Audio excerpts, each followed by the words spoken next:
Hello, everybody. Thank you so much for coming. So I just kind of wanted to go through everything with you guys, let you know about the closeout process. So next slide.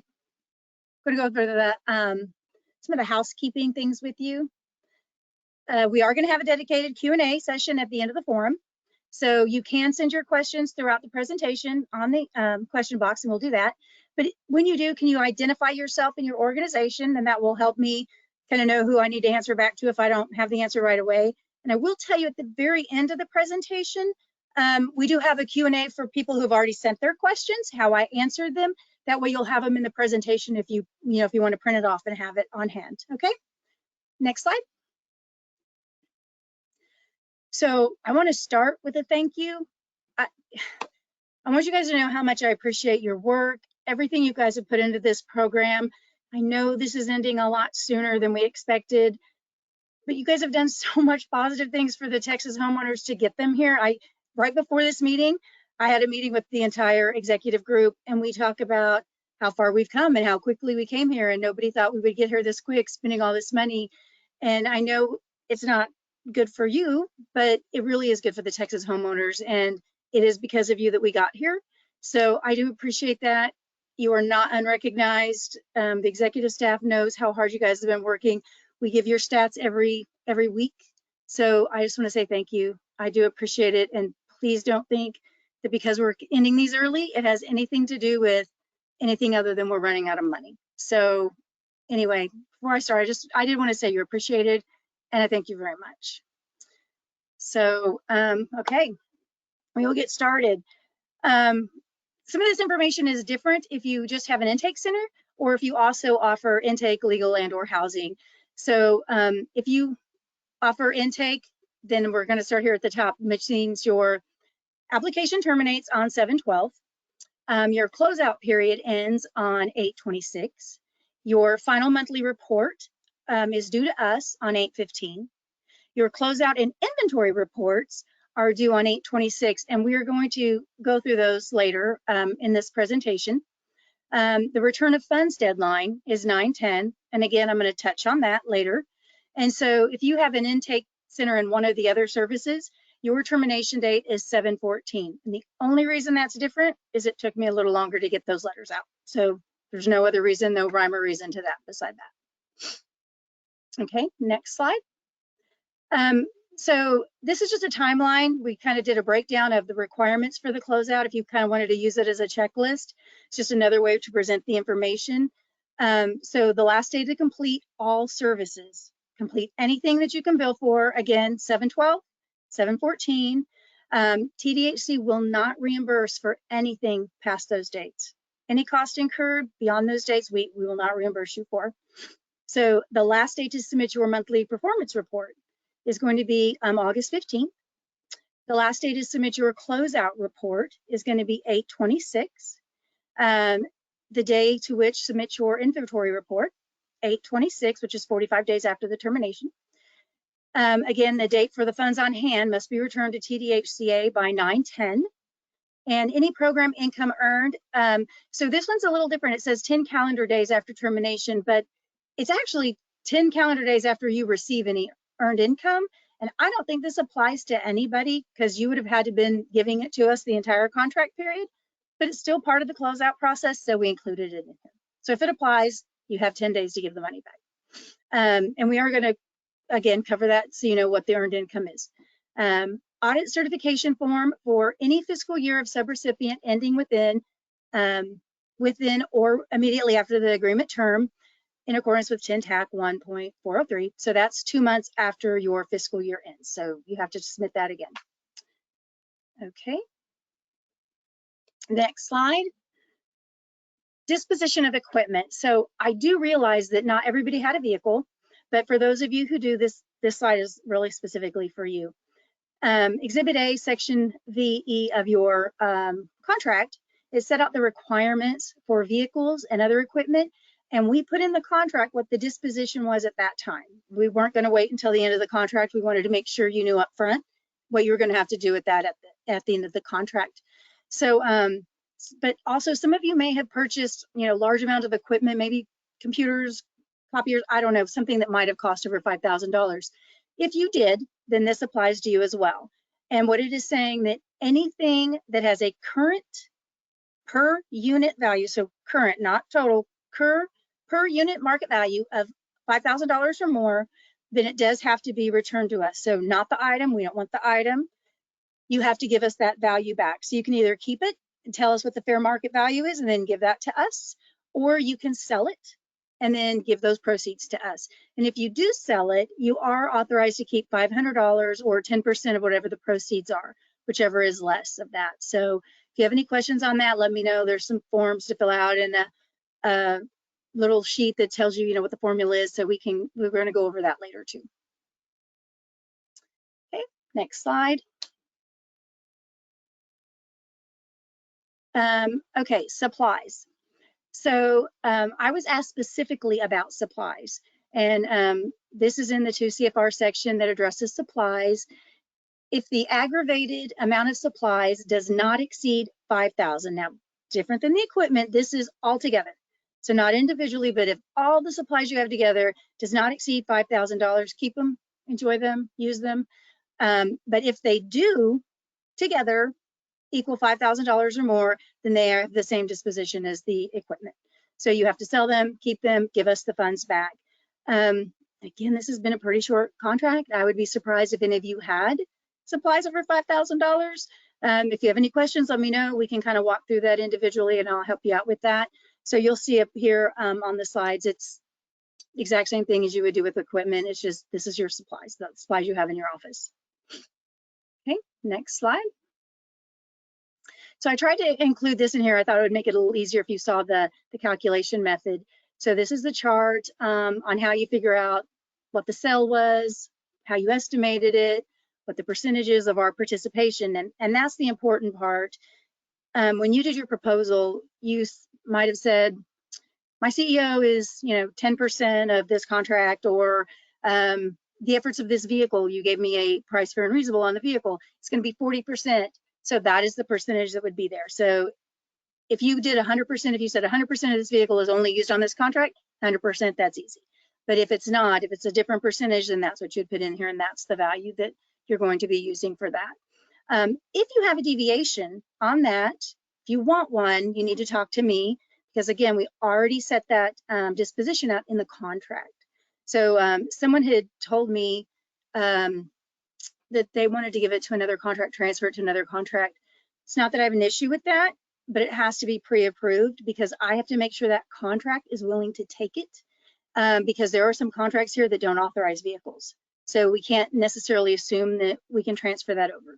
So talk to me, I'll talk to the executives, we'll get to that contract officer, and we'll see what we can do on that. And we are going to talk to later about how do you give this, if you owe money back, if you have to give this money back on those vehicles, there's a form, ACH, how you give that back. We're going to cover that here just in a little minute, okay? All right, so I think that went 2 slides. Okay, the inventory equipment list. So if you have a vehicle, you've already filled this out for me. This is how we kind of kept track of who has what, made sure we approved it. Actually is what I said, price fair and reasonable, your lease versus buy. So you've already filled this out. So at this point, you just need to kind of review it, put the dates on there, put if there's a different condition, kind of clean that up. And then you're going to put any additional equipment that you may have. So it's just an inventory list. You're going to fill this out and send that back in. And if you didn't have one, if you just have new property or equipment, then you'll fill this out. And these are going to be attached to if they're not in here, then we'll email them to you, but I believe they're attached to this presentation so you can print them off. Okay, the next slide. So this next is the SF 428. And this page here is really just kind of a cover letter. And I have filled out on here the majority of the part. You'll see TDHC, I filled that out, what our contract number is, our DUNS, our EIN. I filled out all of that for you, just so you kind of have it. You don't have to go search for it. But when it comes to 8, the comments, if you don't have anything to report, please put no personal property. That way I have it in your file, I have it for the auditors, and they know you didn't have anything to report rather than I didn't ask for it, or you forgot it, or we overlooked it. They know you had it, you didn't have anything to report. So we did complete this process, and we did not miss this step, right? So just fill that out. And like I said, this is kind of the cover sheet, because if you look at the next slide, it's the 428B. And this is actually where you put that information. So you list the report. There's under the report section, there's not going to be anything for A, and B would be the vehicle or any equipment over $5,000 that you had. C are the supplies aggregated over $5,000 if you have that. Leave 2A blank, as we didn't provide you, anybody on this contract, we didn't provide you any government property, so that was going to be blank. Under 2B, you're going to select Roman numeral 2, because we've already decided what the disposition of the equipment is going to be. And again, any deviation from that, talk to me, do it in advance before the contract ends, and we'll work through that if we need to. 2C, that's where you're going to do the calculation that I had on the other page. So you're going to do that here. And again, we're going to go through, I'm sorry to keep saying later, but we're going to go through how you send those funds back. I just don't want to have to keep doing it on each slide. So we're going to go through how you get those funds back to us if this applies to you. Okay. All right. Now, I received a lot of questions about the final invoice, what you guys can invoice and bill, and I get it. But there's no way I can give you an all-inclusive list. So I just kind of wanted to do a little top level of allowable, allocable, reasonable. I thought if I touched on this, it might help understand, what will be available on your contract, what a auditor would be looking for, the kind of questions they'd be asking. So the next couple slides is just really going to be kind of 2 CFR data that might be able to help you out, and I'll give a couple examples in there. So allowability of cost. So allowability means it has to be fair. It has to be necessary for the completion of the mission at a reasonable price. So the price must be what your organization would typically charge in accordance with your policy and procedures that you already have in place and your standard accounting principles. So we can't be set aside and things done different for us, especially since it's just a closeout or because we close out early. When they come and do a desk audit, it has to show that we were treated exactly the same as everybody else, exactly as the proposal said, to be allowable. Those costs have to be in line with that. So everything has to be clearly documented. Most importantly, it has to be within the budget period to be allowable. So you have to be able to substantiate the charges. It has to be a price that's reasonable and within your standards that you charge anybody. And it has to be within the period of performance, so before that contract end date. So then we're going to go into allocable. So a cost is allocable if the goods or services are chargeable to the program based on their relative benefits. So when you filled out your budget form in your proposal, you, again, like I said earlier, you put a percentage in there that said most of you are going to charge 100%, but we did have a lot who said my CEO is going to charge 20%, my accountant's going to charge 40%, and that's the allocability here. So we need to make sure that whatever you're charging matches what you said you were going to charge. Because I know that it is tempting to say, well, I have this money, so we're going to charge 100% of him now. Whatever you said you were going to charge in the proposal is all that you can charge now at the end, and that's what's going to be audited to make sure that those match. And it's too late to change now. We can't update those budgets. We can't change them. That's what was approved. So it really doesn't matter that there's money left. We have to follow what was approved in the budget. So your billing needs to be consistent with what you said you were going to allocate to this contract. And then necessary is another driving factor here. It has to be asked, does it balance? Does it make sense, right? Is it necessary to have training within the last 3-4 weeks? I mean, you're training employees who are fixing to leave. Is it necessary to have, $4,000 worth of supplies for 3 weeks? Those are the things that, are those really necessary? Now, someone had asked me about travel. And travel might be, because you still have some marketing, some outreach to do, because you are going to be seeing clients until the very end. So travel, it could be, it just depends on where you're traveling to and how much that travel is. That's what's going to be looked at to see if that's an allowable cost and allocable to the contract, right? Is it necessary? So that's one of the big parts about that. Is it effective for the completion of that contract? Is it something that needed to be done for this contract?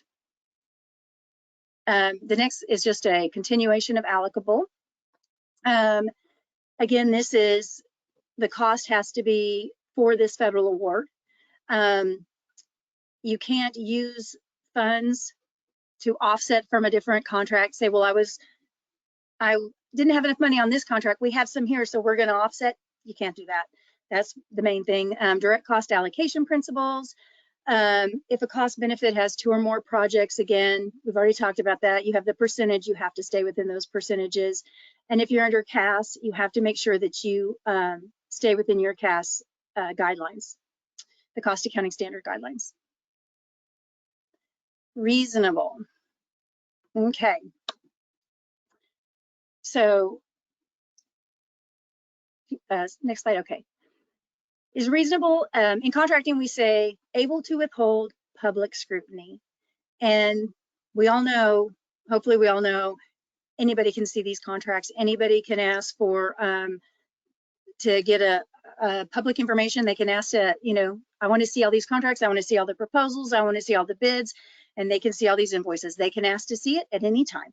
And so they are going to look at us. They're going to look at you and say, what the heck? Why, you know, why was this allowed? This isn't a reasonable cost. This isn't what they charged whoever. Why were they allowed to do that, right? And so it has to be able to be seen by the public and be recognized as a reasonable cost, right? So that's part of the reasonable. And so it would, what would a prudent person expect to pay for that price or service? Is that what you charge other people? That is how we determine that it's reasonable. And it has to be a justified item on the contract.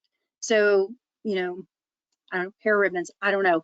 It has to be something that you would actually use on this contract, not because I have this money and, you know, these items are here and this costs whatever. If it's not something that could really be used on the contract, then that's not reasonable.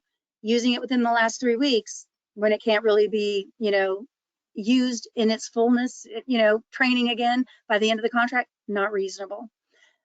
So again, I'm going to go back to invoicing the balances remaining on training, travel, supplies. Again, it has to be something that can reasonably be used by the end of the contract, because those are the things that are going to be looked for. Hopefully that makes sense. Okay. Now, this one is a big one. The next one is the allowability of termination cost.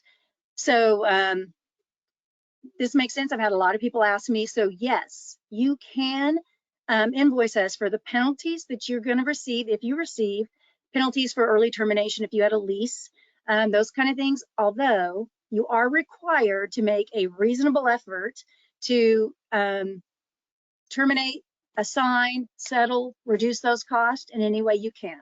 So, you know, you can't just say, okay, $5,000, here you go, right? You have to try to get those down. And you also can't stay in the building and just lease it out to the end of the term. It has to be done before the end of this contract period, right? You have to invoice that before the end of this contract period. You can't forward pay. So you can't pay your rent till the end of the contract and have it all invoiced now. It has to be for what is done before the end of this contract period. So the settlement expenses that are authorized would have to be purchased and invoiced now. And you'll see on there that some expenses for rental cost, for accounting, legal, clerical, those can be allowable if you need some, you know, attorney to help you settle those, but you need to get that authorized and purchased now so that you can invoice it now before the contract ends. So again, make all reasonable efforts, make sure you get it all contained now, make sure you invoice it now before the contract ends, because you can't come back later and get that taken care of. So you need to start those arrangements now before the contract ends. Audit services. A proportionate share of your single audit is allowable, though it must be included again in your final invoice. So this has a lot of rules here, you know, when it's needed, when you can use it, when you can bill it. So it's really best just to kind of read the 200.425 to see if it applies to you. because there's too many circumstances to go on. If the audit's using more than one contract, then there's only a portion of it you can apply. And I don't know what any of your individual circumstances are. So you would have to kind of get with your accountant and find out, you know, what's our single audit for, and kind of look at this and determine what you can apply back to us. Okay. Compensation for personal services is next. Okay. Again, there is no forward paying. I've had some people ask, I'm going to need people to help me with closeout and audit. Can I go ahead and pay them for the next 3 months? No, you cannot do that. You can only pay them for work that is performed until the termination of the contract. So compensation for hours worked only. So again, this talks about paying what is accrued, what is currently in there, including wages and salaries for personal services, fringe benefits, all of that. Anything has to already be included in that packages. So reasonable compensation, again, what was in your proposal? We approved what was in your proposal. So all of a sudden we can't go adding things. And I know someone had asked me about bonuses and compensation, like was, I don't know, unemployment and those type of things. So if those were included in your fringe package, then yes, you can do that. You can bill those. But if they weren't, then no. The compensation is what was in your initial proposal, what you've been paying out in the fringe, and that's it. Nothing can be added here at the end of the contract period because that wasn't approved. Those all have to be pre-approved. So, okay, we'll go to the next. Compensation of personal services. This is continued. And again, this is where we really talk about the incentives, the severance packages, bonuses, unemployment. Those type of services are allowable, allocable. They have to be done at the beginning of the contract, and they're paid out each month in your fringe. Those are included in your fringe benefits. And so when you bill your fringe every month, those costs should be included in there. So again, they are allowable, but you need to make sure that they were in your budget in the beginning. They cannot be added now. We cannot redo anybody's budget. So if you didn't, make sure you do it next time. There's nothing I can do about that. So, and again, it's had this thing for nonprofit organizations. So compensation is reasonable for the actual personal services rendered rather than a distribution of earnings. So again, this is what you put in for your nonprofit, your the members, the directors, you know, the CEOs, the executives. That might be determined differently than you would do your compensation for other personnel. But again, it's at the beginning of the proposal. So these are things that cannot be changed at the end when you're trying to bill it out. So this is just things that you would normally look at when you're writing a proposal, but I still wanted to touch on them at the end because I think it's important that we realize what can be invoiced and what can't, so that when we're writing the proposals, we have it in there correctly. Or you go and look at your proposal. Maybe whoever wrote your proposal for you did your accounting, you know, did your proposal pricing. See what they put in there and see if these are in there so that you can invoice for them correctly. Organizational costs. So these, again, they're going to be in your budget. I don't know what's in there. If you think some of these are in there and we need to cover them, let me know. The consultant, the attorneys, the accountants, investment counselors, those kind of things. Again, like I said earlier, when you're doing the closeout, you might be able to do an attorney, a consultant, an auditor, those kind of things. Make sure they're invoiced by the end of the contract period. So some of these, ask me, and we'll find out. We'll look into it. I'll talk to my executives if I need to. So if you have any kind of off the wall things that you think, hey, we're going to do this, if I invoice it by the end of the month, is this, you know, within the scope? Let me know. I'll look at anything and we'll see if we can do it, see if we can pass it by, okay? So now I'm going to talk about the collection of the amounts due that I kept saying was in the later part of the contract. So any funds that were paid to you in excess of the entitled amount is a debt to the government, right? You have 90 days to pay that back. So what you can do is you can make an administrative offset against other requests, which means if you have another contract with us that we would take that money out of that contract if there was not enough in your final payment. Withhold advance payments, otherwise due, which again would be your final contract. That would be your final invoice. Other actions permitted by the federal statute. So it's important to know interest is due on this debt. So after the 90 days, we're going to start charging you interest if you don't pay it back. And how you pay it back is an ACH transfer. And we actually have the ACH form, which is on this as an attachment to this form, and we'll send it out to you as well. So it tells you all the bank information and everything you need to do to submit it. And I'm really hoping that we don't have this issue very much, but I know that, we started contracts in March and we did advances, and, sometimes it took a little longer than we thought to get on our feet. So I do think that we might have a couple advanced balances out there. If you're having issues doing that, have any questions about that, let me know. Be more than happy to walk you through that. But we need to make sure that we get that taken care of, because I don't want you guys, having interest either. So anything we can do on our end to, I know we're working a couple to kind of consolidate, to go through and do a sweep of their contracts to make sure everything that could have been billed, was allocated correctly. So if you feel like maybe you need a relook of your billings from the last few months, let us know. Be happy to sit down and do that with you and kind of go over everything. Because, we really don't want anybody owing money, because that's hard. We don't want that. You don't want that. But there is a process to take care of it.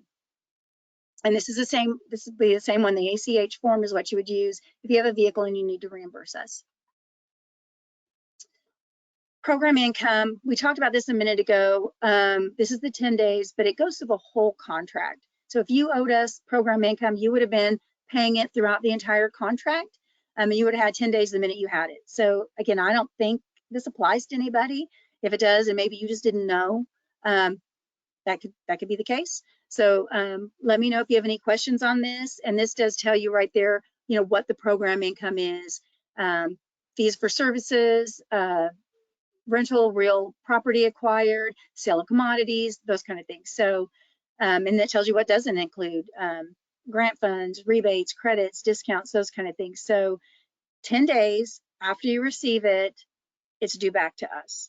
So let me know if this applies, and we can kind of go into further detail, but I personally don't think that it applies to any of us, but it's part of the closeout process, so I kind of wanted to cover it. So record retention, this is so important. We are currently under an audit. I have so much stuff to do on Monday on our audit, right? So they're doing subrecipient monitoring already. That I know of 2 they've already gone out to. So they're going to make sure your records are right. You have to keep these for 3 years, because they're not going to get to everybody, instantly. So they need to make sure that you got your single audits, that you have the receipts and everything to back up your pay, the payroll you've submitted, the invoices, anything for reimbursement. You have to have it all accessible and filed in the format that was in your contract requirement. All of that was laid out. You need to make sure you have it, it's readily available, and it's there for 3 years. So make sure that you have that. If you have any questions about how it should be filed, it doesn't make sense in the contract, let me know, and I can send that back out. I believe it's in the onboarding manual as well, but I can send that out if anybody has any questions. Because the thing is, yeah, I might get dinged if these things aren't right, but it's going to be on you guys the most, because if they find something, you couldn't produce the receipts, you couldn't validate something, they're going to get the money back from you, and that sucks, right? So I want to make sure that we're all on the same page. We all know what we're doing. We're all doing everything that we can make sure it's allowable, allocable, reasonable, so none of us have to come out later and say, you gotta owe us $100,000 because you charged some things that weren't right. So work together on this. And with that said, I know this is a lot, and I know it's a short period of time, and we are available, right? So I'll be here the entire time. Anything you need, and I know a lot of you do it, you can text me, call me, email me. I will return your call. Available anytime. If I don't, it's probably because I'm on another meeting, on another call, but I will call you back. I promise. I will not ignore you. We'll get the answer. If I don't, I'm going to find the answer and get it back to you. You also have your contract specialist, Audrey, Sean, Linda. If they don't have the answer, they're going to come to me. We're going to find it. You got your program team. You've got Flip and Richard, of course, Laura been with the organization forever, so she's got so much knowledge. I'm always pulling from her.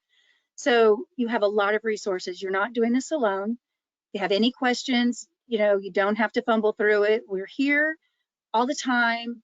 We appreciate everything you've done, and we want to make sure that, you know, we all go through this smoothly and we can help each other. And with that said, we are working on a communication plan so that we can kind of, what are we going to say to the applicants? You know, how do we get you guys through this last 30 days?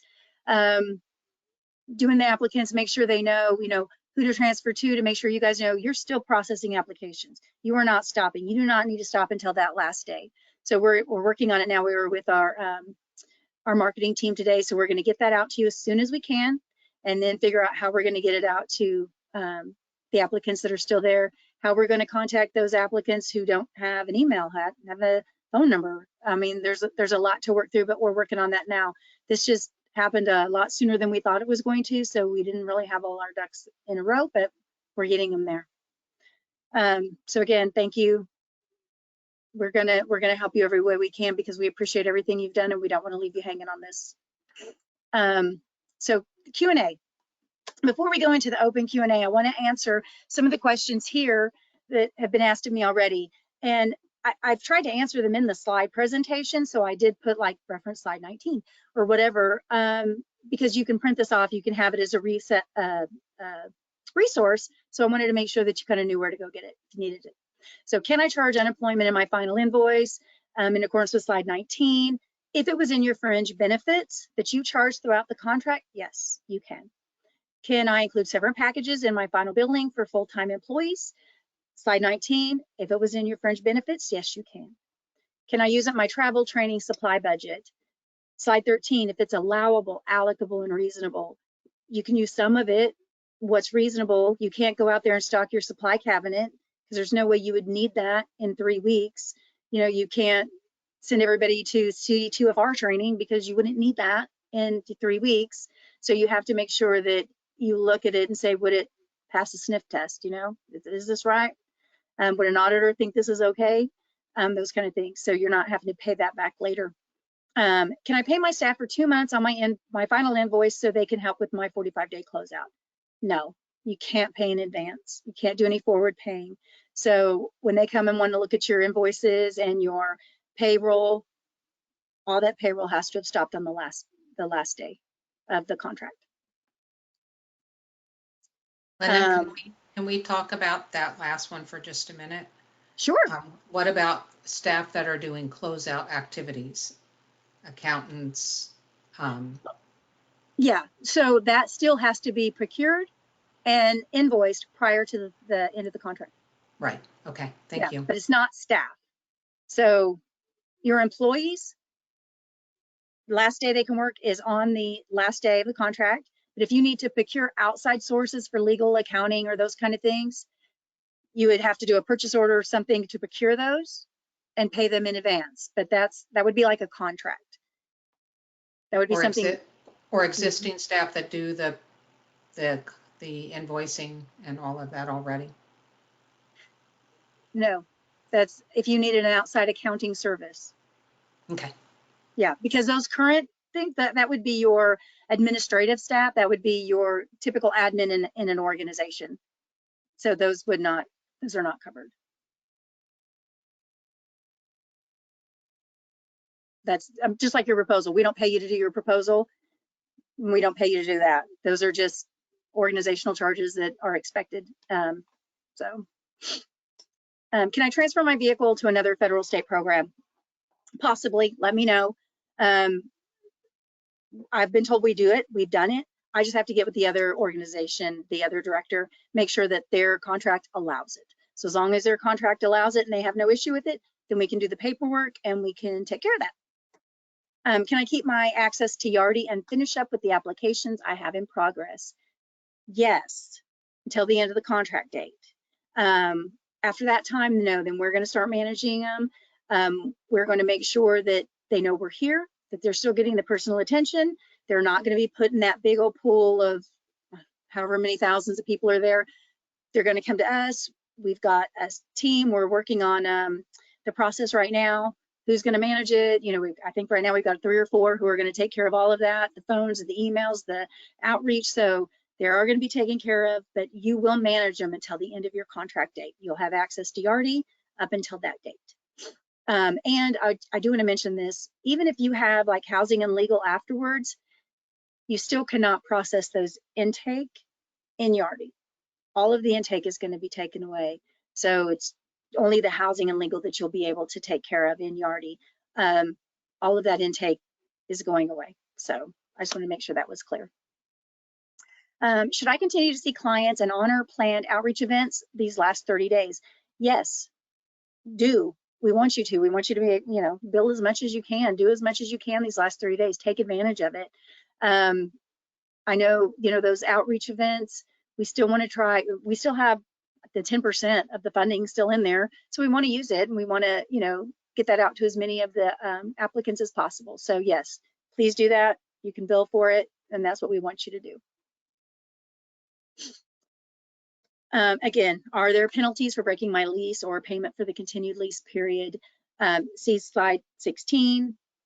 Yes, that is billable. You can invoice for that as long as you made a prudent effort to try to cancel that ahead of time. And you invoice it before the end of the 30 days. So you have to have that negotiated, find out what that penalty will be, and you cannot just stay there through your whole lease period and think you're going to bill us each month. That can't happen. All the charges have to be done by that end of the contract date. Okay, so that was all I had in this formal presentation. So we can open it up. I don't know if we had any. Yes, we have a few. Okay. So the first question says, what about the cost of a system to host webinars for clients regarding the closeout process, resources, and new contacts? The cost of what to do it? Assistance? What about the cost of a system to host webinars for clients regarding closeout process, resources, and new contacts? That needs to all be done by their closeout, their contract end date, right? Are we talking about procuring a system to do that? I don't know. Yeah, so it would not be reasonable to procure a system just to do that. I mean, Teams, those type of things, you know, these kind of webinars, there should be no kind of special system that would need to be procured to do that. So I guess you'd have to give me more information on that. I can't see why it would be reasonable to have to procure an entire different system to do an announcement or anything like that. Okay. The next one says, can we get a copy of the slides and is it being recorded? Yeah, it is being recorded, and yes, you can get a copy. Okay. How do we use the B of A form that is attached? Oh, is that the ACH form? The ACH form? That is what I was given. Apparently, when you go to do an ACH, which should be with your bank, that's the information they're going to ask you to transfer the money from your bank to our bank. That's what I was told. That's all the information you're going to do. They're saying, these are the instructions. You go to your bank, say, I need to do an ACH, and that's all the information they're going to ask you. So that's how you use it. You just go to your bank and give them that information, tell them you want it transferred from there to here. Okay. My question is pertaining to equipment. Equipment is that is under $5,000 do not have to be reported for return? Correct.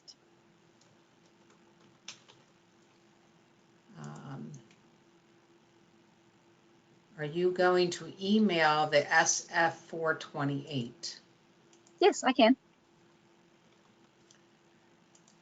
Administration, counseling, and indirect are invoiced until the end of the contract, correct? Yes. A training program to host webinars. No, you can't order a new training program to host those webinars. That's what they were talking about earlier. Oh, okay. Yeah. I think you already answered that. Yeah. Are we closing out just intake or housing counseling? Wait a minute, let me go back. Are we closing out just intake or housing counseling and legal services too? Only intake. Housing and counseling will remain open until the end of your contract date. So those services do not require funding, and it's the funding that's running out. So those are services that we've paid you to provide. So that's the difference. I know I've gotten that question before. So when they do an application, that's asking the Treasury for money, and that money is running out. But this housing and counseling, housing counseling and legal services, that's not asking for any additional money. So that's why we can keep those open until the end of the contract period. Okay. What is the maximum amount of severance pay that can be paid out to a full-time employee? It depends on what you put in your proposal. Depends on the fringe benefits Mm-hmm. package. Whatever, and like I said, it has to be in there in your cost accounting practices, because we are in an audit. We're doing desk audits, and like I said, they've already started with some of our subrecipients. So I guess that question kind of worries me, because I would think it would already be your current practice. So make sure it's something that, you know, is in your system. That's how you currently do it. That's how you've been paying them out on other contracts, because it needs to be standard.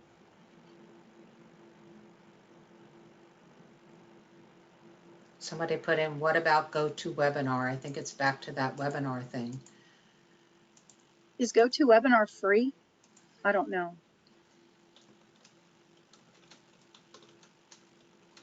Or they already have it purchased. If you've already purchased it, then yes, you can invoice it. Okay.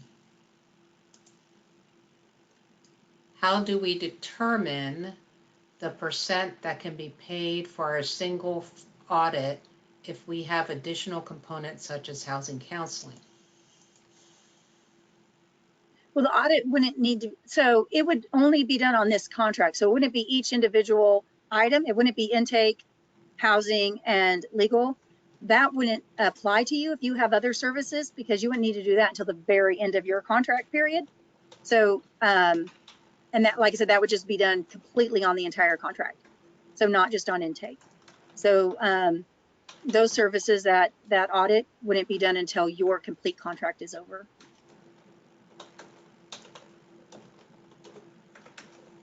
I'm typing, sorry. Oh, no, you're good. Okay. We purchased 4 computers and it was over $5,000. We need to request a transfer or sell. So the 4, okay.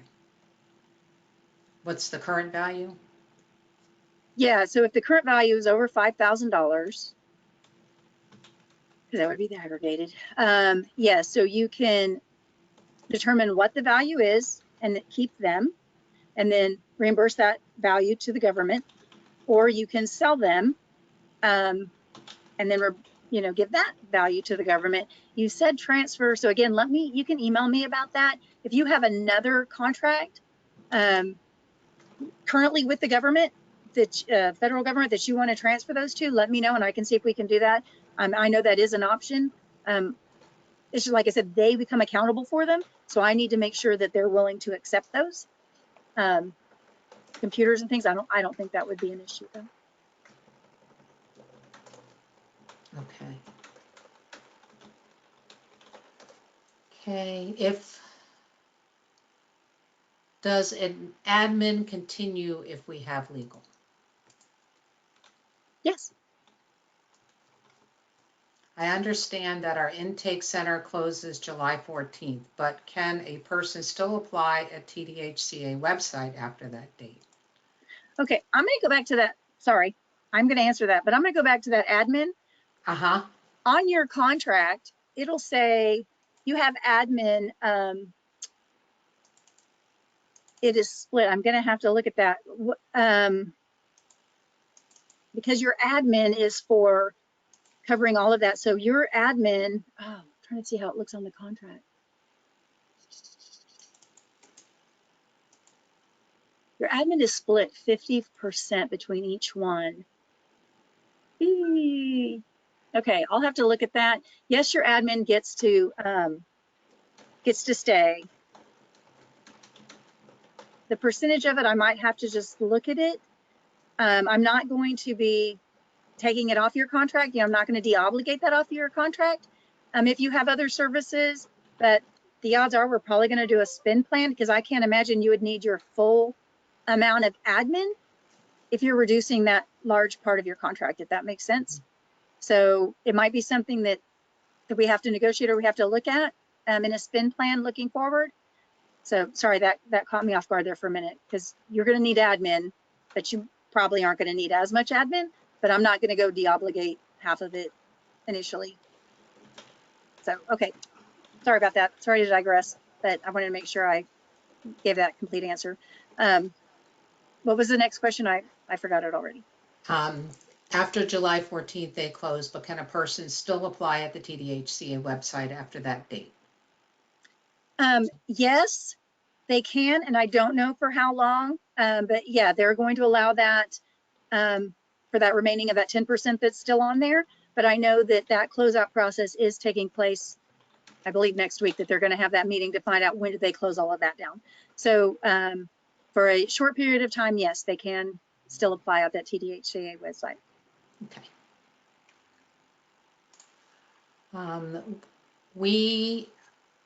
Can we order small items like a new cork board under $30 or another one of the small items? Yeah, absolutely. Is it allowable cost to pay for digital marketing until the end of the program? Till the end of their contract, right? Yeah. Yeah.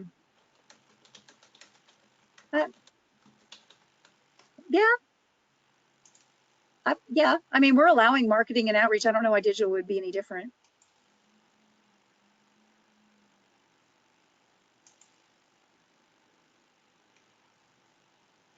Okay. We will receive new contracts for housing counseling services. No, it's in the original, right? Nope. Yep, you will not. We will do a mod to remove the intake, but yeah.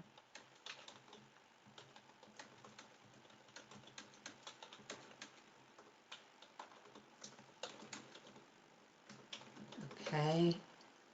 Is the value price per item or per invoice at the same time of the contract? For example, if I bought 5 computers and the total price was $5,000, but each was only $1,000, do we use the 5 or the 1? So it's aggregate. Yeah, I'm going to look, because that would be equipment. Let me make sure I'm not saying that right. So equipment, items of equipment with a current per unit fair market value of $5,000. So that would fall under equipment. And so it would be per item $5,000. That's slide 6.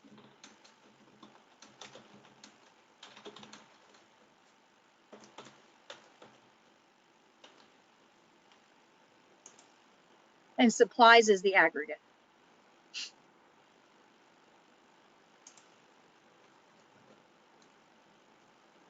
Equipment question is the 5,000 per equipment. Okay, we just covered that.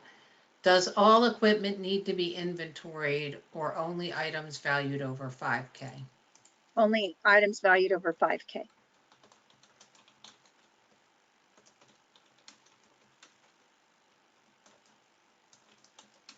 It's a good practice to have your other things inventoried internally. I agree, yeah. Please provide us with a copy of the webinar. Okay, we'll do that. Will we receive notice in writing? Is it the mail or electronic? We expect it to receive notice in writing and have not received it. It was all emailed out, wasn't it? Yeah, everything was email. If you didn't get notice, send me an email, because I went by the contract. Whatever that contact name was on the contract is who I sent the notifications to. So if that has changed, then you might not have received it.